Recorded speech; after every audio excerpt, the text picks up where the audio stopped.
of faith is disturbing. Believe it.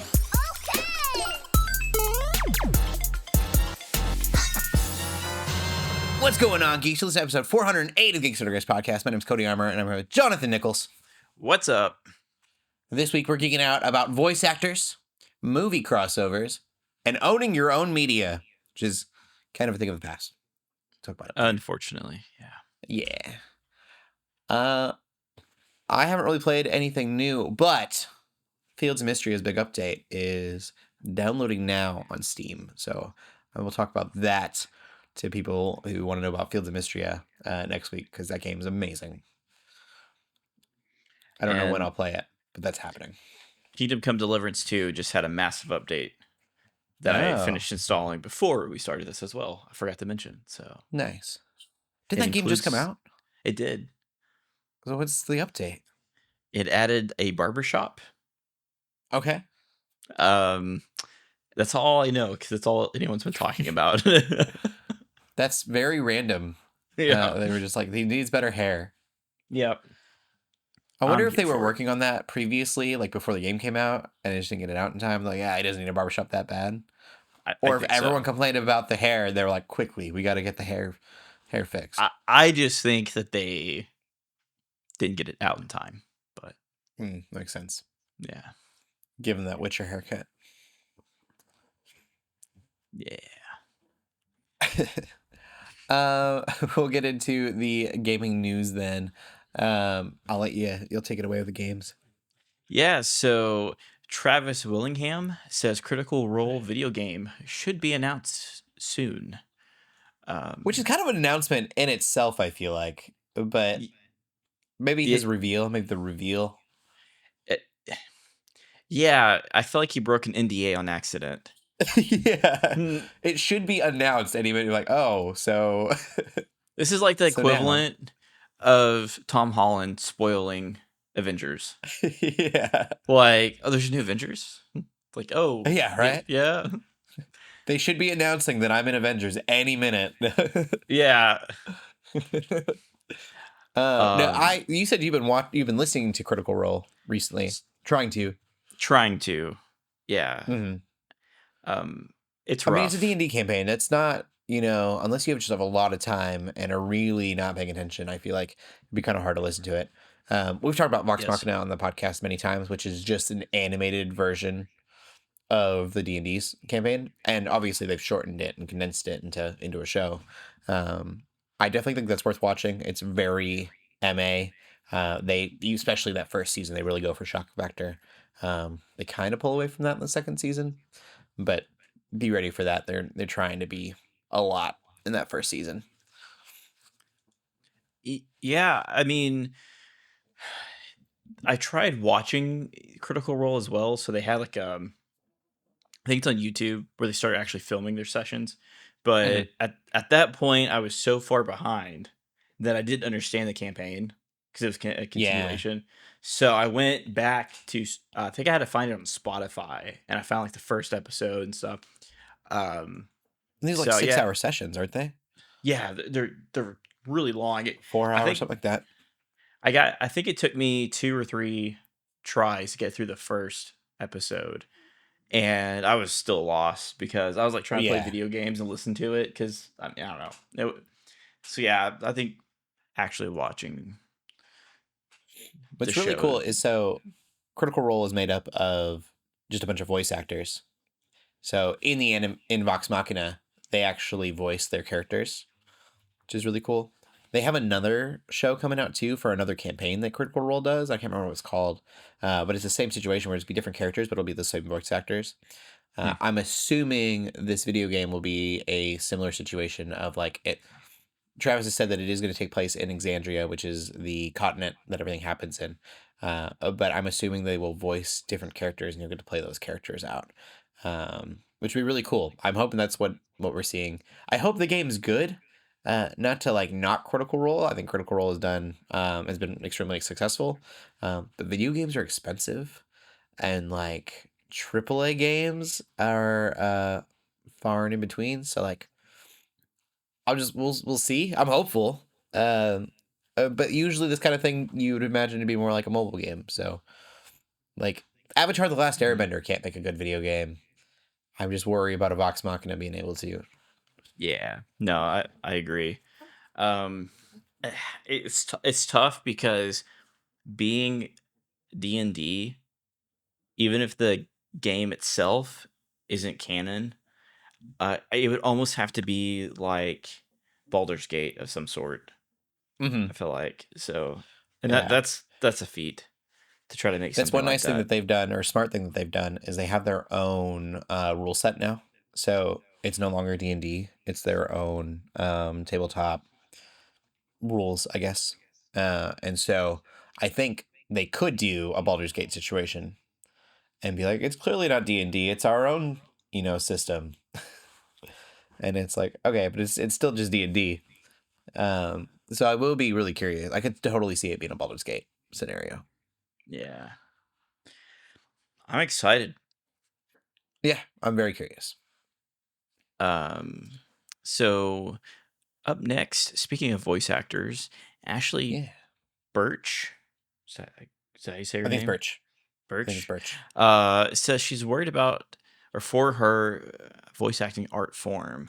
So basically, a kind of a product test for Sony got leaked where they took Aloy and gave her voiced lines that her voice actor didn't actually record, and so it Mm-hmm. was basically a text to speech, and I I don't know. It's tough because I think eventually it's going to get to the point where either games are going to be too expensive and it's going to be too expensive to hire people to keep voicing, uh, or I I don't know. I feel like it's going to be the future to some extent. I think there's going to be a market still for voice actors. So Oh yeah. basically, she's concerned that it's going to go away and that Mm-hmm. she's going to be out of a job. And I don't necessarily think that's the case. I actually think that um, this is really good for NPCs. When you want to have a lot of NPCs and you can't necessarily, it's not feasible to hire different voice actors, you can come Mm-hmm. up with different combinations of tones and sounds for people and make them sound unique. But yeah, Yeah, I look at like a Last of Us or even Horizon Zero Dawn, and from what I've heard, I didn't get to see this test myself, but I heard it wasn't very good. It was very like early text to speech, and then it was ChatGPT hooked up to it. yeah, I mean, people have done that in mods for Skyrim, and I think like in situations where there are really personal stories and it's a story driven video game, you're gonna want those voice actors to really like show through the just emotions of a character. I think like you're saying, I could see in a Skyrim or a one of those like huge open worlds where you need to populate a lot of different people and you don't want them to just be the same text all day, hmm that you have a ChatGPT situation where it's giving off different lines that don't need a whole bunch of emotion, but can give you kind of a variety and make that world feel really alive. I think it's a really cool thing. Um, but I can't imagine anytime soon the technology being there to completely write a story that has emotion to it. I mean, these new yeah. AI systems can have a little bit of voice, but to really get that emotion out of a character, you really need a real person. So I have been playing with the different versions of ChatGPT, and I'm working on a project right now that I hit a few roadblocks on, and I needed some ideas. And so I knew what I wanted, but I also wanted to see what ChatGPT could do. And so I played with like three different models, and really only one that's suitable for it is the 4 uh, model ChatGPT 4. There's different variations Hmm. um, of 4. Uh, and so basically, I had it go. I went in and said, "This is my synopsis. These are the main story beats that I kind of want." And it did stuff in that I was thinking but didn't plug in. And I was like, "This is kind of impressive." And so I had it write me a 15-page short film. I was like, I need a 15-page short film with this right here, and it actually wrote it. And it was the thing is there was very particular things that I thought was very interesting that it's what I was seeing but didn't tell it to put in. But the story itself wasn't very good. So it didn't understand how to make emotion, doesn't understand emotion. And so it got to a point where it was just spitting out cliches and stuff that you would find in like student films. And but it was interesting because there's the small details it got right, but the overall picture it just couldn't handle it. So I don't know. I think that I mean I'm trying to see if I think some of these voice actors are actually in SAG. And I think SAG is actually changing some of their stuff with negotiations where um if they do a contract, it has to include protections for their voice. Is what I think I'm reading. Which I think that's important. I really don't think actors and voice actors are going to be out of a job. I think it's going to fix problems like Skyrim, where there's one voice actor for like 100 NPCs. Right. And I think that you can take their voice with their permission and change it to make it sound different. And that could be a thing too. I mean, as far as keeping jobs in that industry alive, if AIs continue to pull from real voices, then it could be really cool for someone to be able to give their voice up to AI and then get paid for, multiple jobs that way too. Um, there'd be less work on the person and still get all like these different income revenues. Yeah, I think, yeah, I agree. I unfortunately, it's kind of a wait to see. Like, I do think we need to be careful, but I think it's going to have Mhm. I think it's going to help. Yeah, I get why people don't want it, but I think it's really important to do. Like, we really need to review the AI ethics Hmm. with a lot of the stuff. There's something like, oh, you should have like full freedom to like progress the AI technologies as far as they can go. But I think making sure like ethically what it can do for us without hurting us Right. as a culture is really important. Um, Among other things. Before we move on, I read a very interesting quote, and I hate that I can't remember the person's name.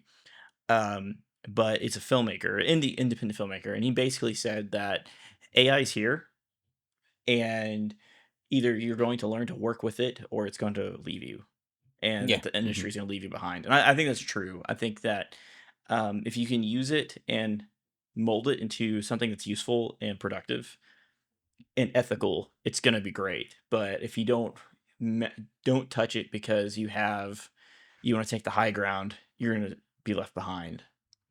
Yeah. Something else I'll add to this from NCMS, the Nerd Culture Industry Summit. There was a talk. You can look at all of the talks for NCMS. I can't remember his name specifically.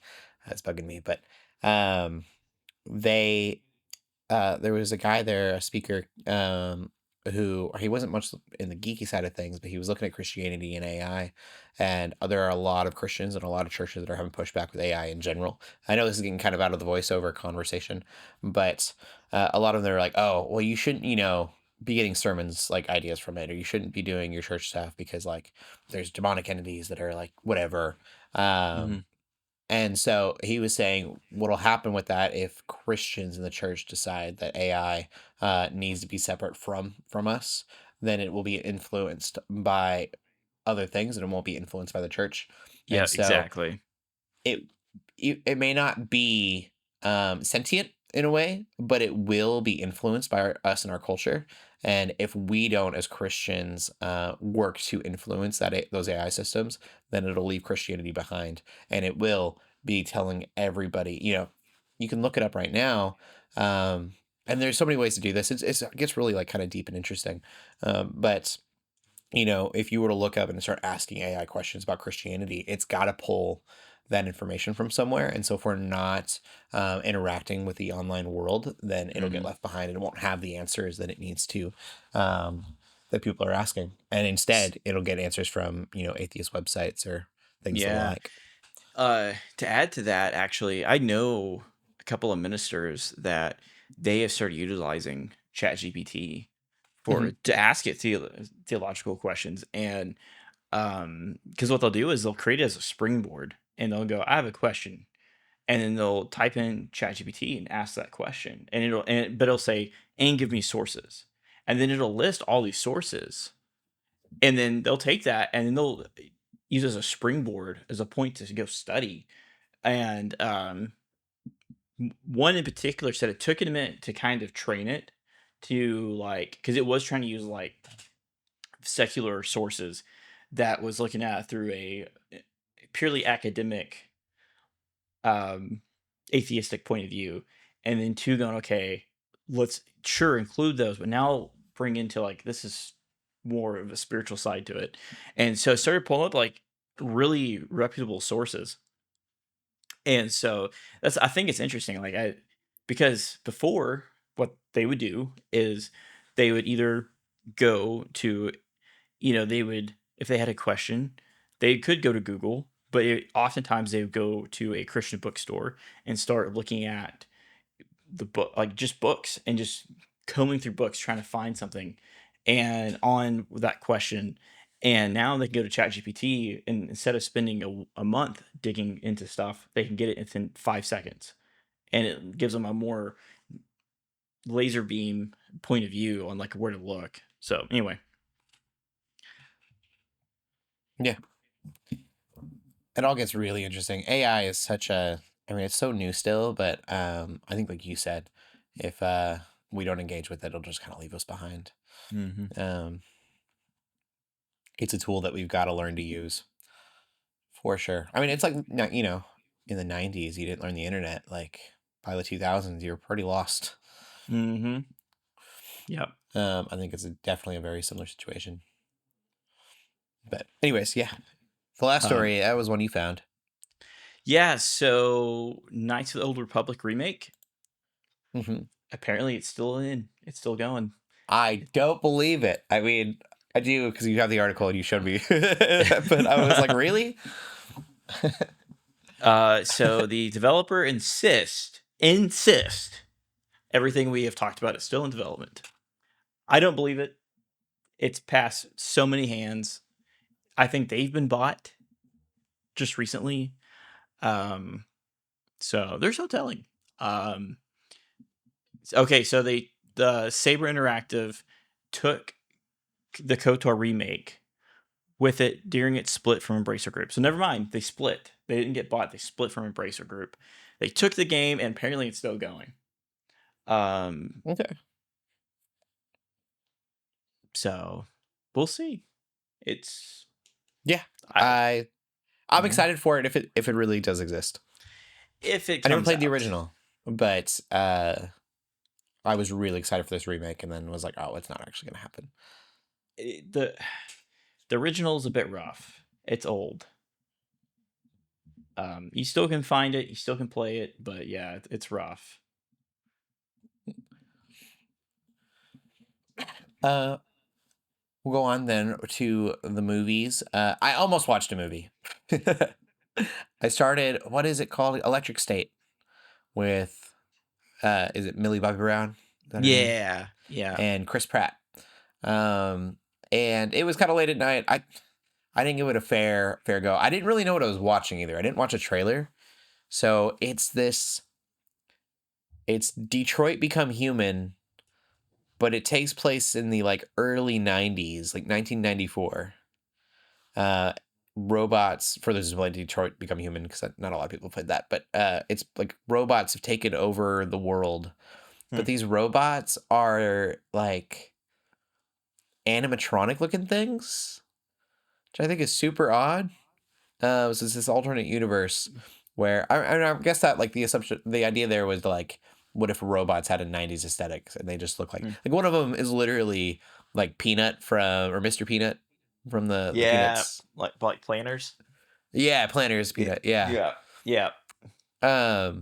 I thought was really weird. We were just talking about AI. I'd be really curious if Bill. This is kind of a spoiler. Sorry.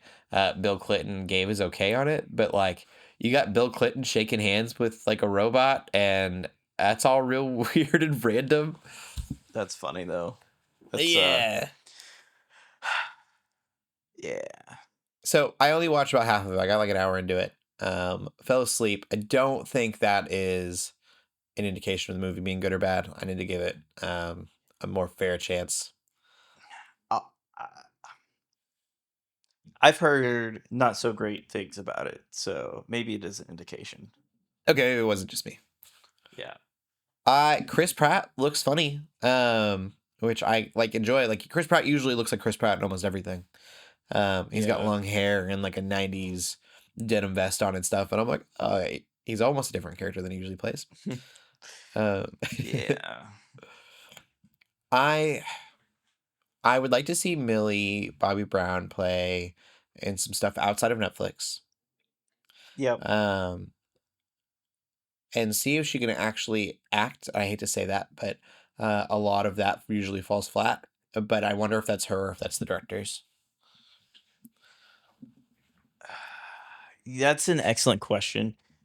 My wife loved the first Enola Brown. No, Enola, not Enola Brown. Enola Holmes. Enola Yeah. Holmes. I don't know where I got it Brown from. Millie Yeah, Bobby that Brown, wasn't that's too bad. why. I think she hated the second one. I never watched the second one. The first one was all right. But yeah. And obviously great in Stranger Things, but great in Stranger Things because of the flat, kind of expressionlessness. Exactly. So yeah, I think I'm gonna watch it just to say I've watched it, but it's definitely not on a priority list. Yeah. It's really weird too. I was actually thinking about this is Netflix is kind of capitalized on like it really kind of reminds me of we were talking about Reign of Fire and last week, and I was just brought up the movie's name earlier, Outlander, the movie, not the show. Don't watch the show. I hate the show so much. I'm sure there's someone out there that's like, what? No. But like Netflix has kind of got this. They're not necessarily B movies. Yeah, I know what you're But they're kind of B movies with like better CGI. It's kind of the modern day. Yeah, like a modern day B movie at this point. It's like A minus. Yeah. It's got the budget of a big Hollywood film, but like the story and acting and directing of a B movie. Yeah. There's a movie that came out recently, Atlas. I watched that before it actually released, but it was really good. I didn't get to see like the full CGI, so I don't know. Like I kind of was able to remove myself from like the CGI literally being polygons at the time. But Atlas was like a really good movie, and it wasn't terrible acting or terrible writing. It just felt not quite a Hollywood. Yeah. Okay. It's like you gave Sci-Fi Channel a budget, and I was like, all right, that's not bad. Okay. Yeah. Speaking of A minus movies, Yeah, I like watched The Gorge. Yeah. Love that cast. I haven't seen the movie. It is a movie. Okay. So I would give it a 7 out of 10. What? Okay. So the first opening act, I'm like, okay, this is really intriguing. Mm-hmm. It feels really tight story wise, and I'm not going to spoil it, but basically the premise is these two people that, as in some retrospect, serve their country, right? So you get the East and the West, and they are tasked with guarding the gorge, and they're on opposite sides, right? And so there's this big gorge between them, and they're in watchtowers. They're not allowed to contact with each other, and they have to be there for 365 days. Okay. And then once that's done, they're done. They only have to serve once. Um, but they have to keep what's in the gorge from coming out. And that's all they're Okay. told. So it's a semi-horror movie, but it's also a romance movie. Got it. And so you get action, big budget CGI action film, big budget horror film, and romance movie all in one movie. That sounds And it fun. can't decide what it wants to be. What it wants to be, yeah. So I mean, at least the gorge isn't like a hot dog eating contest where they're gorging themselves, you know. yeah. Okay. And so here's the thing. I actually think each element is done really well. So the Okay. action's done well, the horror element is done well, and the romance is done well, but they don't work But totally together. just doesn't work. Yeah. Okay. But I think the actors did fine. I think the CGI is pretty good. I feel like the overall writing's pretty good. So I would give it a 7 out of 10. It's a fun watch. Just a total weird. Miles Teller is another one who I feel like he's really like his acting's really dependent on the director. Mm-hmm. He's got some really great movies. He's got some really bad movies. This is definitely one of his like C- movies. Okay. Because he has And really Anya good Taylor-Joy moments. is great too. He has really, really good moments, but there's definitely a few scenes where the director was just like didn't give direction. It was just like, all right, action, and you could tell he didn't know what to do. Yeah. And so when by the end of this movie, I was like, man, this is a really, really good directorial debut attempt. To only find out that the director that directed it had been directing movies since like the 80s. Oh no. And it wasn't yeah. KOTOR Digital, but Rocket Jump. Is it Freddie Wong? Was that his name? Mm-hmm. I don't remember who he had in Videogame High School, but I'm not like I don't know anything about filmmaking. But he said so. He had this actor in Videogame High School that they hired on, and he was like, "It's so nice because he was like, there are some actors where you have to tell them every little detail of exactly what you want."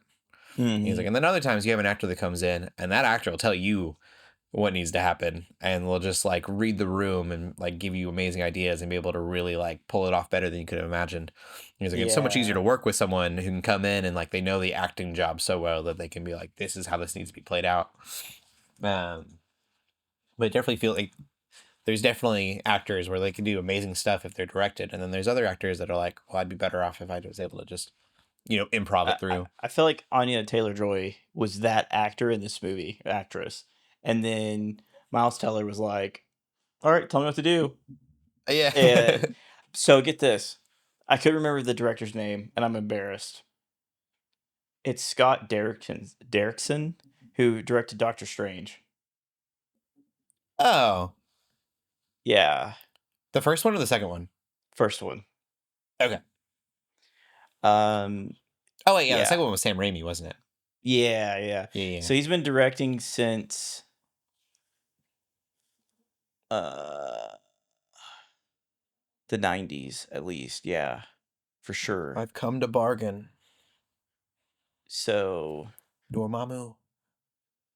he did because he did like Sinister. He did the Day the Earth Stood Still, which actually is kind of lower, not rated very high. He did Hellraiser Inferno. He's done a lot of big horror films. Yeah. And then he did this, so that makes sense why the horror was pretty good in this. But cool. Yeah, I was like, oh, this is upsetting because I thought as a first time director, and I was like, this is a good attempt. And never mind. I was like, oh. I think I'm getting on a tangent for the sake of a tangent, but it makes me think of Riddick. Was like Pitch Black was this horror movie, and then Chronicles of Riddick is just this like action movie. And they were separate movies. They weren't the same thing. But it was so weird to go from a horror movie to an action film. And it was like, what do you want to be? And then the third Riddick movie, I think it was just called Riddick, was like both combined. And I was like, I don't know what this tonally is supposed to be. Yeah. It's really hard.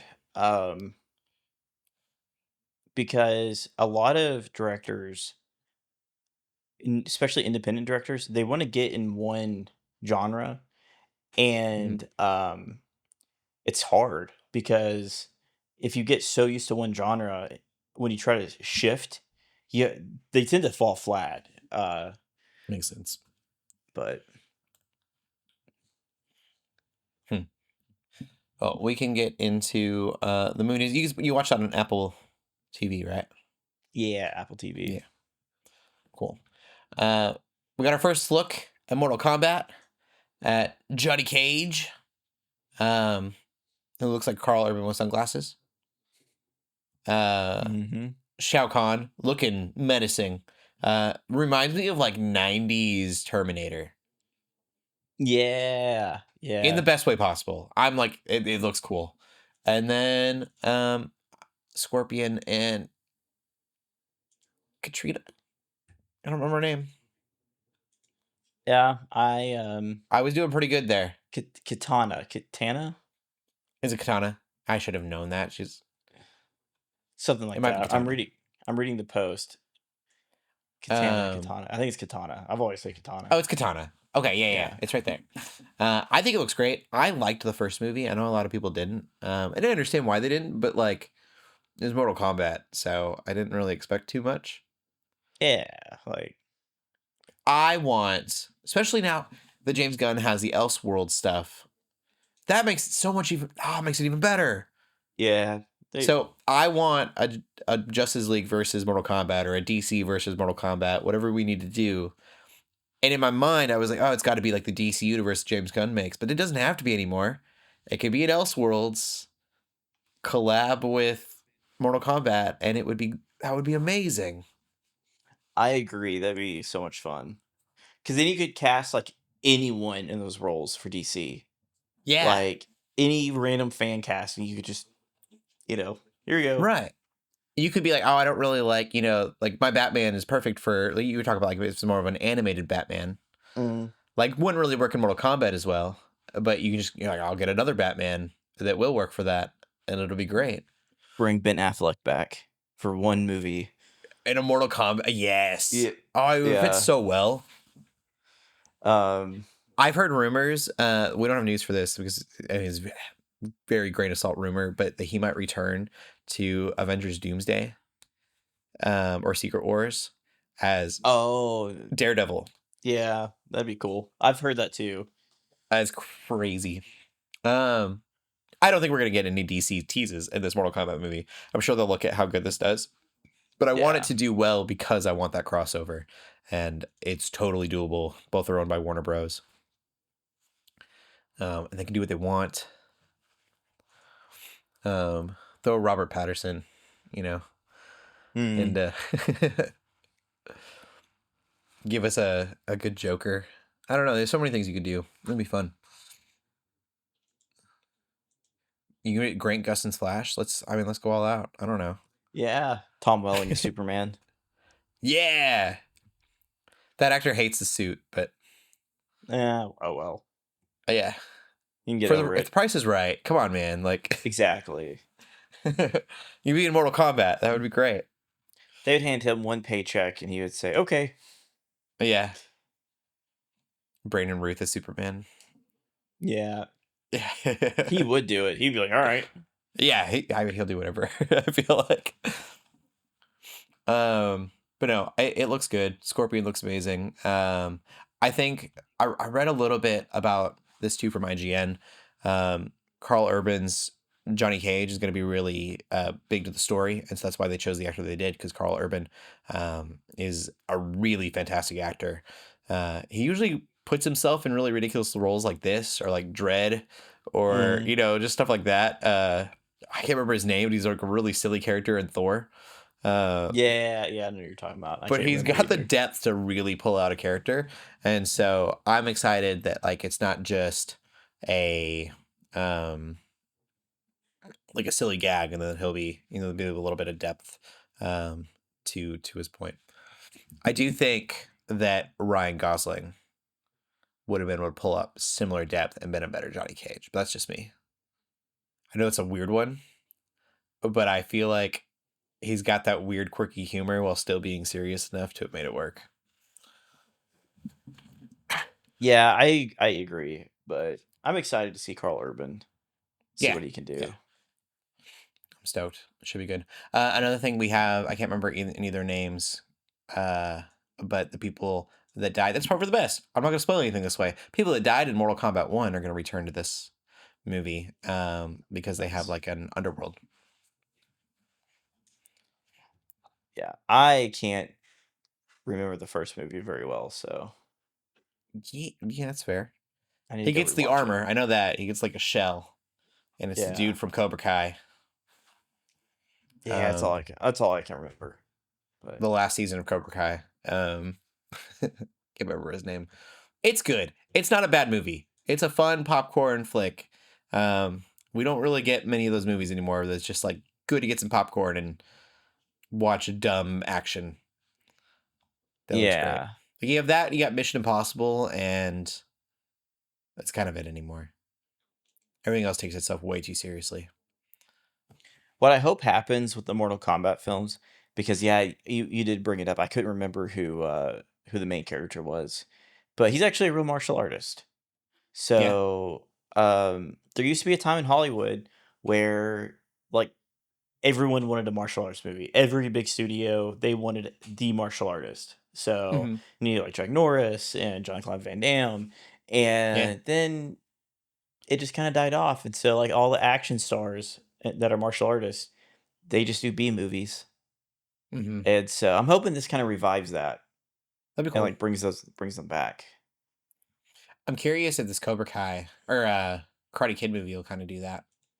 I'm assuming it's Yeah, Sony pulling that up. I think it's Sony. I think so. Um, but yeah, I mean, there's a 50-50 chance of it being really good, like martial arts movie, or just being CGI backflips.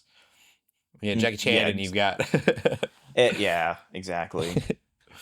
We'll see. Um, the other movie news. Speaking of Sony, um, Sony's announced Starship Troopers, but they have also announced before that Helldivers, which is based off of Starship Starship Troopers. Troopers. Yeah, I yeah, mean, yeah. loosely based off of, but like enough of the same vibe that you could have a crossover. I I can't believe that they're doing that. It's really weird. Um, Like, it kind of makes me want a crossover. They could do a Helldivers movie and then a Starship Troopers movie, and then they're just in the same yeah. universe fighting different bugs. I'm sure that would make probably both Starship Trooper fans and Helldivers fans mad, but I don't really care about either of them that much, and that just sounds great to me. Not that everything needs to be a universe. I don't think it should be a universe. I think it should just be 2 movies and then a collab movie, and we could be done with it. Allegedly, this is going to be closer to the book. I didn't know there was a book. It was based off of a book, and apparently the movie is like a 180 from the book, and it's actually Okay, considered a parody. of the book. Yeah. So, which is funny because Helldivers is basically a parody of the movie Starship Oh, Troopers. yeah. So it's a parody of a parody. It's kind of like they wanted to make a Metroid Prime movie for a long time, and Nintendo ended up saying like they didn't want to do it. If I remember correctly, because Miyamoto didn't have an answer for what Samus does on her time off, and he was like, "I don't want to think about that. I don't want to make this movie anymore." But a big issue that they had is like, if you look at all of Metroid Prime's villains, they're just Ridley Scott's alien villains.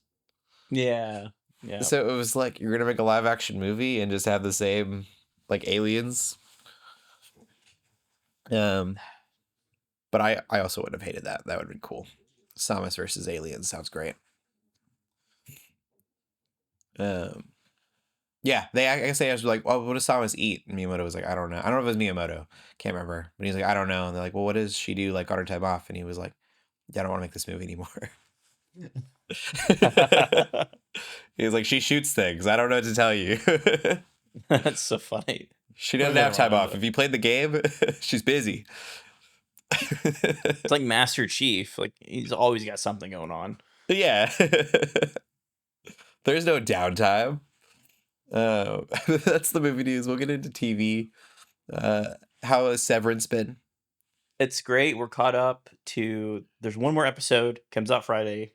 Um, the mystery suddenly spiraled, so um, Oh, we are. Yeah, it's I don't know how to go into it without spoilers, but like it starts off with one tone in the first season, and you're like, okay, I vibe with this. I can see this going on for like 5 seasons like this, and then it's just like second season starts, and they just put a brick on the gas pedal, and it's like tonally the same, but 10 times more. And I don't know anything about this new episode, but um, it's rated for extreme gore and violence. okay. So I'm like, oh, Oh, okay, because there's yeah. basically yeah. Huh. Other than some language, it's been pretty just tame. So all of a sudden, it's like extreme acts of violence and gore and death. I'm like, That's okay, that crazy. yeah, I mean, it's so totally different, but Delicious Dungeon, that whole show is so kid friendly for the first like 12 episodes, and then just goes off the walls for some reason. You're like, you didn't need to do that. Okay. I'm sure it'll be more exciting for you. Um, I'm sure that like totally it'll be more like I'm sure they're like the writers are really punching a point home, which would be cool. Delicious Dungeon, I just think they were just like, we don't care. Um, I watched two things. I'm caught up on Invincible. I understand. People did not love the last episode of season 3. It felt very disjointed. It was like not built up, kind of out of nowhere. I want to try to give as little away as possible here.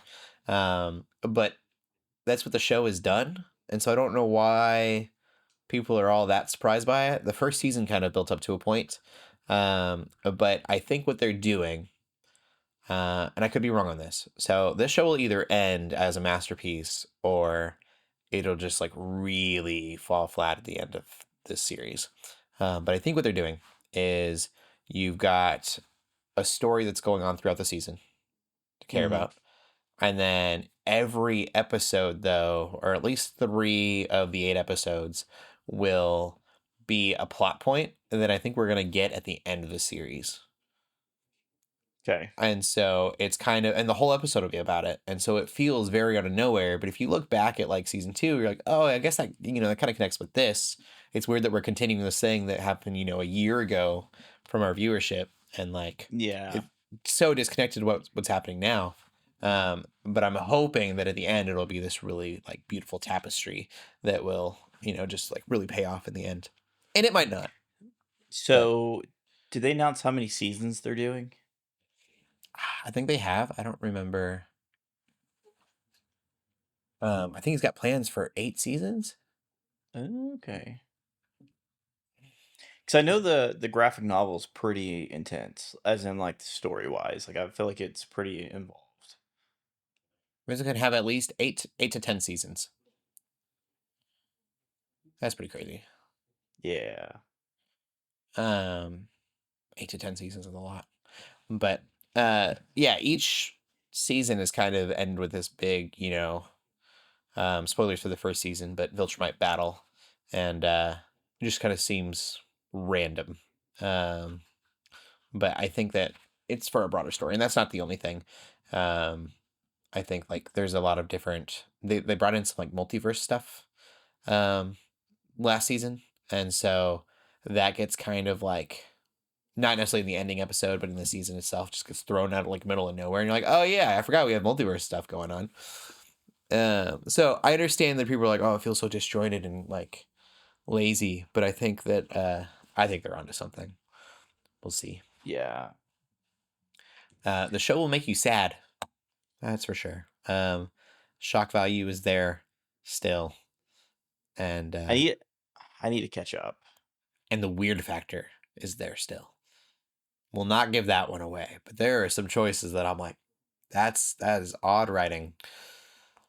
Uh, The comics like that from my understanding too. Like they yeah, just I've take some heard the comics are crazy darker turns. and grittier, which is crazy to me, Yeah. but I'm glad the show is what it is because for me, and I love that it's on Amazon Prime. It feels like a more accessible The Boys.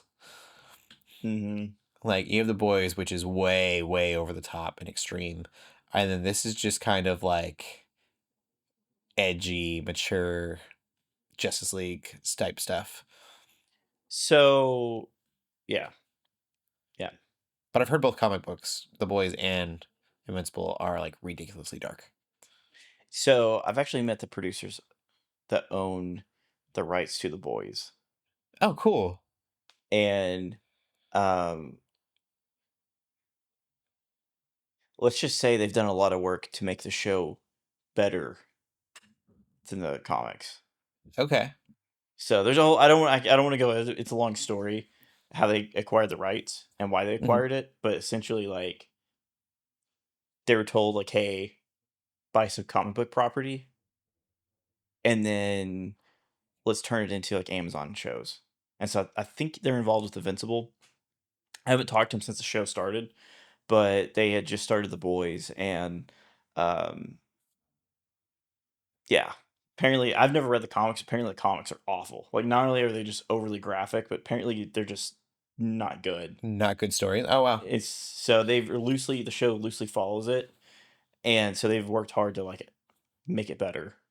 That's crazy. But yeah, because The Boys, I mean, I do not recommend most of our listeners to watch The Boys, but it's really good at giving cultural commentary through all of the shock factor.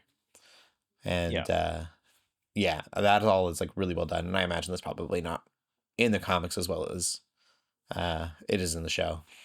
No, because the comics, from my understanding, and I might be butchering this because it's been like 4 years since I've talked to them, but basically the comic was just all shock factor, and they've pulled in a lot of the commentary into the show. Okay, that makes sense. That's because, what like, keeps me watching the show, is just all the commentary that it has. Because basically they were like, things happen in the show just to gross out the reader, or the book to gross out the reader, but the show, they try to give it a purpose. Okay, that makes sense. Yeah, that's crazy. Very interesting. The other thing that I've been watching, and I don't care what anyone says, is Daredevil. It's great. I get why people hated that last episode. It was all court drama, and the ending was wasteful. But I love it. I feel like I'm back at the Netflix show. It's the most Netflix thing Disney Plus has done yet, and I'm very like excited for the rest of that show. I can't wait to watch it. It's hurting me to wait. I won't say any more than that. I get why people like have problems with it. But so far it's been really good. I think you may, in a sense, I think you may be at an advantage having to wait, because you get to watch it all at once. Yeah. And this episode, I think a lot of people would have been less frustrated with if they would have gotten the next episode. I think it just left on what just felt like a really wasteful cliffhanger. Yeah. And I'm hoping the payoff will be worth it. I think it will be. But there's a lot of people that have things to say about the show right now.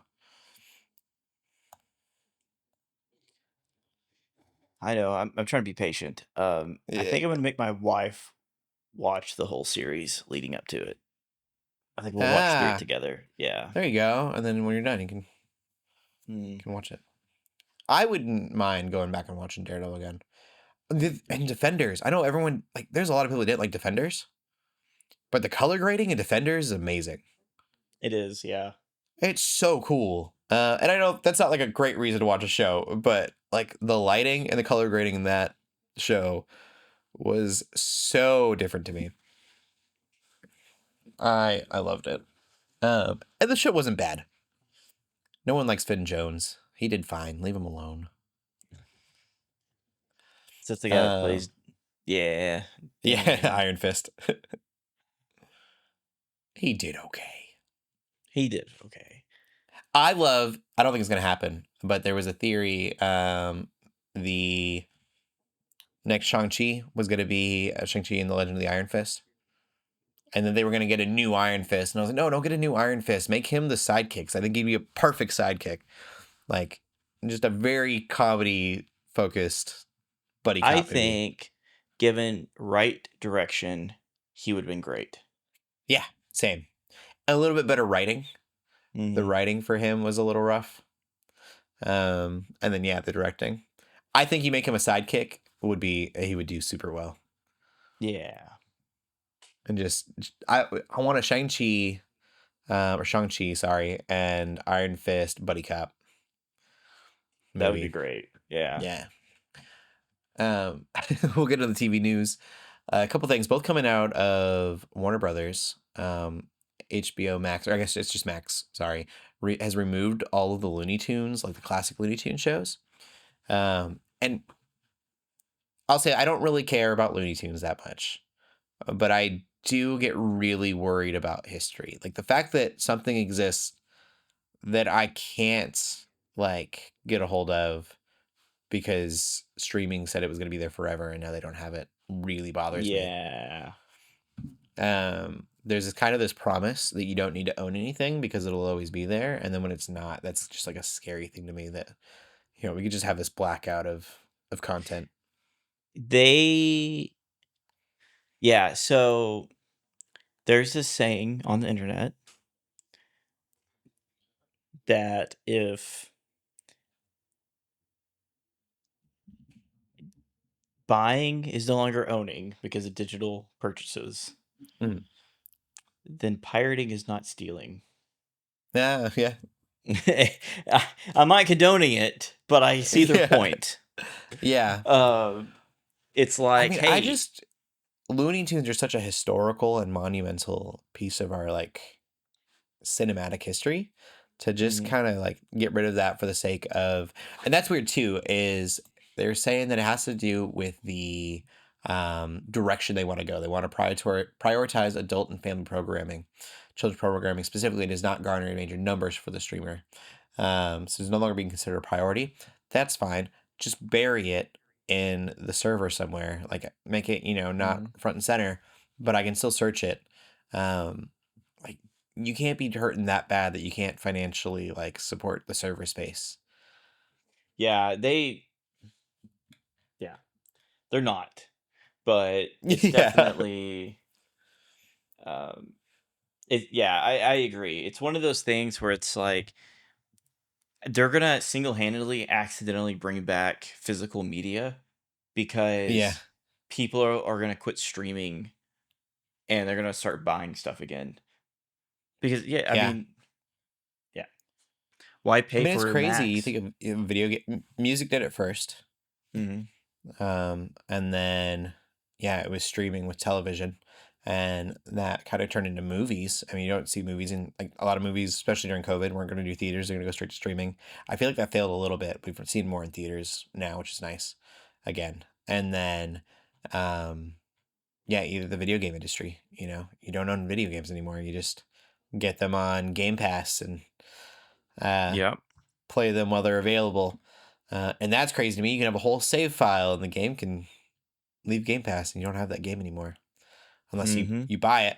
But then what are you buying? You're not buying a CD. You're buying a digital, like, piece of media that if your console stops working, you don't have.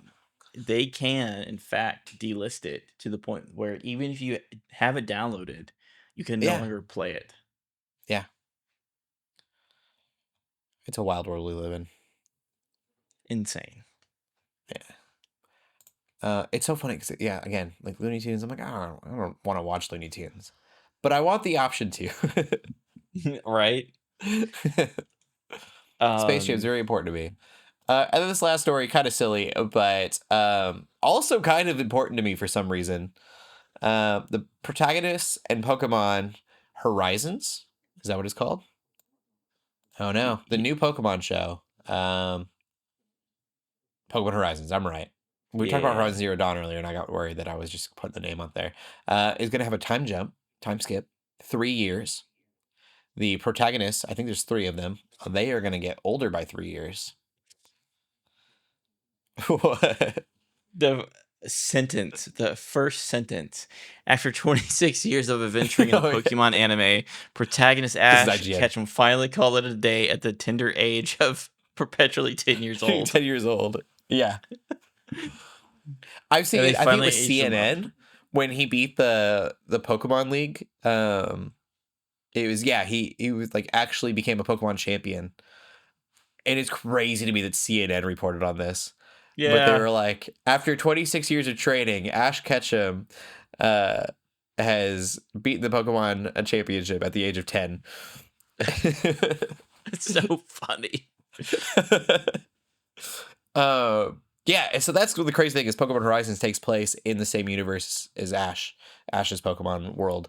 And so that means that Ash has grown up 3 years, making him only 13, which is not enough still. Yeah. Who let this 10-year-old kid go on all these adventures? He went to a whole island, fought Mewtwo, like an almost murderous serial killer. Attempted. Yeah. But no, I don't really care about the anime too much, but the reason that I don't care about the anime is because the main character's been 10 years old forever. If it would have grown up with me, I would have been all about it. And so if that's the way that the show goes, that it's not just a one-time thing, but they actually start aging the characters every few years, I could see myself getting into the anime going forward. I still love the idea of having just Pokemon, like do Pokemon Horizons as a kid thing, and then have another Pokemon thing that's a little bit older in age. Because I think there's definitely a place for Pokemon to be a kid's thing. But you have so many adults that play it too. And I'm not saying make some like MA Pokemon thing, but give me like a more mature, like a teenage anime Pokemon. Yeah. It'd be so cool. And that's the one thing that I really do love about the Pokemon show that I have seen is like the fight scenes have gotten really good. They're very anime inspired fight scenes. And so if the story matures a little bit, I could be really into it. Yeah. Liko and Roy. Oh, there's two of them. Someone in know the who they are. comments said they want a geriatric Ash. I mean, give it. I'll take it. Yeah. He's like Professor Oak. He's, just not a scientist. He wouldn't be a scientist. I don't know what he'd be doing. They should do like an Old Man Logan story, but with Ash. With Ash Ketchum? Oh, I'd be so down. That's what I need. That would be hilarious. That would be the most, like, antagonistic thing for Pokemon to do, the Pokemon company to do. Like, oh, you want older Ash? Here. He's 80. Yeah. Happy? You got Pikachu just, like, in a walker. Oh, man. I feel like I talked about this. I got on this Pokemon high horse recently on the podcast. I don't know what it is lately. I've just been on a kick, but good for Pokemon. Way to go. It's good. Yeah. Are you geeking out about anything else this week? I'm not. It's been a weird week. All good. Same here. I think it's the end of the podcast for me as well. Where can they find you at? You can find me at Instagram, YouTube, and Facebook under @DifferentLensMedia. Cool. And you can find me on Instagram at Cody Armour. Keep gaming, keep praying, and God bless.